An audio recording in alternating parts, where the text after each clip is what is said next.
नमस्कार मेरे प्रिय भक्तजनों। आइए सुनते हैं शनिवार की व्रत की कथा एवं विधि। इस दिन शनि की पूजा होती है। काला तिल, काला वस्त्र, तेल, उड़द शनि को बहुत प्रिय है, इसीलिए इनके द्वारा शनि की पूजा होती है। शनि की दशा को दूर करने के लिए यह व्रत किया जाता है। शनि स्रोत का पाठ भी विशेष लाभदायक सिद्ध होता है। कथा एक समय सूर्य, चंद्रमा, मंगल, बुध, बृहस्पति, शुक्र, शनि, राहु और केतु इन ग्रहों में आपस में झगड़ा हो गया कि हम में सबसे बड़ा कौन है। सब अपने अपने को बड़ा कहते थे। जब आपस में कोई निश्चय ना हो सका तो सब के सब आपस में झगड़ते हुए इंद्र के पास गए और कहने लगे कि आप सब देवताओं के राजा हो, इसीलिए हमारा न्याय करके बतलाओ कि हम सब 9 ग्रहों में सबसे बड़ा कौन है। तब राजा इंद्र इनका प्रश्न सुनकर घबरा गए और कहने लगे कि मुझ में यह सामर्थ्य नहीं है जो किसी को बड़ा या छोटा बतलाऊं। मैं अपने मुख से कुछ नहीं कह सकता। हाँ, एक उपाय हो सकता है। इस समय पृथ्वी पर राजा विक्रमादित्य दूसरों के दुख का निवारण करने वाला है, इसीलिए तुम सब मिलकर उन्हीं के पास जाओ, वही तुम्हारे दुखों का निवारण करेंगे। ऐसा वचन सुनकर सभी ग्रह देवता चलकर भूलोक में राजा विक्रमादित्य की सभा में जाकर उपस्थित हुए और अपना प्रश्न राजा के सामने रखा। राजा उनकी बात सुनकर बड़ी चिंता में पड़ गए कि मैं अपने मुख से किसको बड़ा और किसको छोटा बतलाऊं।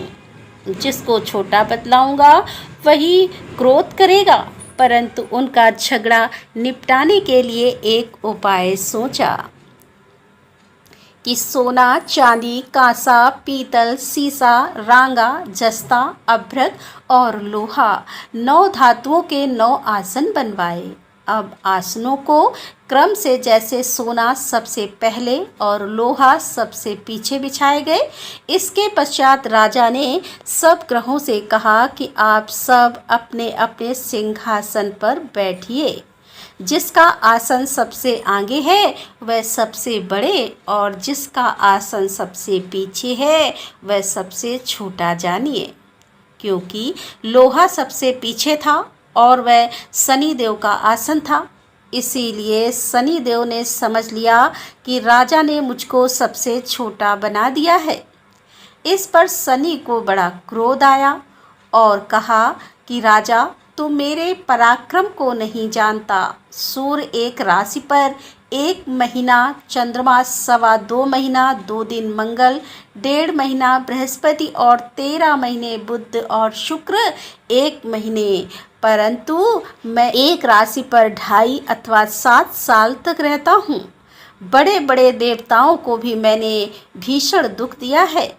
राजन सुनो, राम जी को 7.5 आई और वनवास हो गया और रावण पर आई तो राम जी ने लक्ष्मण की सेना लेकर लंका पर चढ़ाई कर दी, रावण के कुल का नाश कर दिया। हे राजा, अब तुम सावधान रहना। राजा कहने लगा, जो कुछ भाग्य में होगा देखा जाएगा।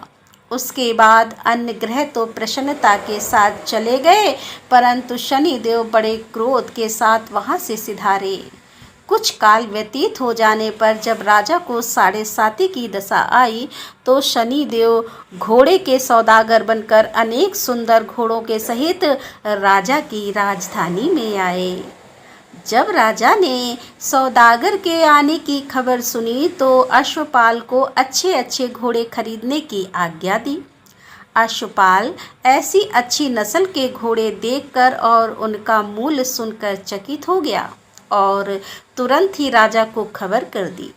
राजा उन घोड़ों को देखकर एक अच्छा सा घोड़ा चुनकर सवारी के लिए चढ़ा। राजा घोड़े की पीठ पर चढ़ते ही घोड़ा जोर से भागा घोड़ा बहुत दूर एक बड़े जंगल में जाकर राजा को छोड़कर अंतर्ध्यान हो गया। इसके बाद राजा अकेला जंगल में भटकता फिरता रहा। बहुत देर के पश्चात राजा ने भूख और प्यास से दुखी होकर भटकते भटकते एक ग्वाले को देखा। ग्वाले ने राजा को प्यास से व्याकुल देखकर पानी पिलाया। राजा की उंगली में एक अंगूठी थी, उसे निकालकर प्रसन्नता के साथ ग्वाले को दे दी और शहर की ओर चल पड़ा। राजा शहर में पहुंचकर एक सेठ की दुकान पर जाकर बैठ गया और अपने आप को उज्जैन का रहने वाला तथा अपना नाम वीका बतलाया। सेठ ने उसको कुलीन मनुष्य समझकर जल आदि पिलाया और भाग्यवश उस दिन सेठ की दुकान पर बिक्री अधिक हुई थी। तब सेठ उसको भाग्यवान पुरुष समझकर भोजन कराने के लिए अपने साथ ले गया। भोजन करते समय राजा ने आश्चर्य की बात देखी कि खूंटी पर हार लटक रहा है और वह खूंटी उस हार को निगल रही है। भोजन के पश्चात कमरे में आने पर जब सेठ को कमरे में हार ना मिला तो सबने यही निश्चय किया कि सिवाय वीका के और कोई इस कमरे में नहीं आया, अतः अवश्य उसी ने हार चोरी किया है। परंतु वीका ने हार लेने से मना कर दिया। इस पर 5-7 आदमी इकट्ठे होकर उसको फौजदार के पास ले गए। फौजदार ने उसको राजा के सामने उपस्थित कर दिया और कहा कि यह आदमी तो भला प्रतीत होता है, चोर मालूम नहीं होता, परंतु सेठ का कहना है कि इसके सिवाय और कोई घर में आया ही नहीं, अवश्य ही इसी ने चोरी की है। तब राजा ने आज्ञा दी कि इसके हाथ पैर काटकर चौरंगिया किया जाए। राजा की आज्ञा का तुरंत पालन किया गया और वीका के हाथ पैर काट दिए। इस प्रकार कुछ काल व्यतीत होने पर एक तेली उसको अपने घर ले आया और कोहलू पर उसको बैठा दिया। वीका उस पर बैठा हुआ जमान से बैल हाँकता रहा। शनि की दशा समाप्त हो गई और एक रात को वर्षा ऋतु के समय वह मल्हार राग गाने लगा। उसका गाना सुन उस शहर के राजा की कन्या उस राग पर मोहित हो गई और दासी को खबर लाने भेजा कि शहर में कौन गा रहा है। दासी सारे शहर में फिरती फिरती क्या देखती है कि तेली के घर में चौरंगिया राग गा रहा है। दासी ने महल में आकर राजकुमारी को सब वृतांत सुना दिया।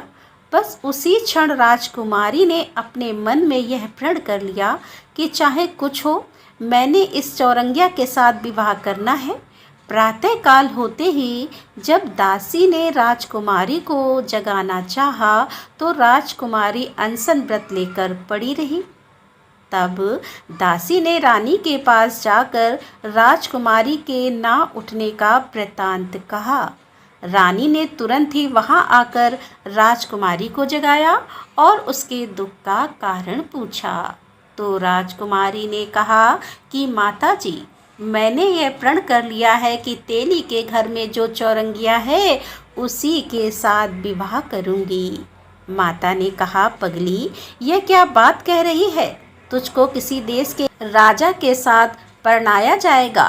कन्या कहने लगी कि माताजी, मैं अपना प्रण कभी नहीं तोड़ूंगी। माता ने चिंतित होकर यह बात राजा को बताई।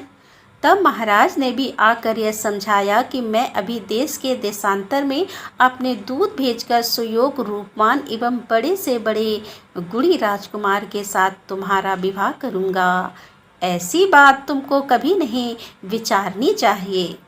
कन्या ने कहा, पिताजी, मैं अपने प्राण त्याग दूंगी, परंतु दूसरे से विवाह नहीं करूंगी। इतना सुनकर राजा ने क्रोध से कहा, यदि तेरे भाग्य में ऐसा ही लिखा है तो जैसी तेरी इच्छा हो वैसा ही कर। राजा ने तेली को बुलाकर कहा कि तेरे घर में जो चौरंगिया है उसके साथ मैं अपनी कन्या का विवाह करना चाहता हूँ। तेली ने कहा कि यह कैसे हो सकता है? कहाँ आप हमारे राजा और कहाँ मैं एक नीच। परंतु राजा ने कहा कि भाग्य लिखे को कोई नहीं टाल सकता। अपने घर जाकर विवाह की तैयारी करो।